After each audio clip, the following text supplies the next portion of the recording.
ॐ सोमनाथाय नमः। ॐ मल्लिकार्जुनाय नमः। ॐ महाकालेश्वराय नमः।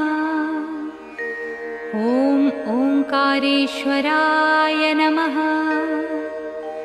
ॐ वैद्यनाथाय नमः।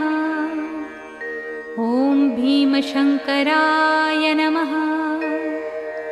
ॐ रामेश्वराय नमः। ॐ नागेश्वराय नमः। ॐ विश्वेश्वराय नमः। ॐ त्र्यंबकेश्वराय नमः। ॐ केदारेश्वराय नमः। ॐ भुस्मेश्वराय नमः।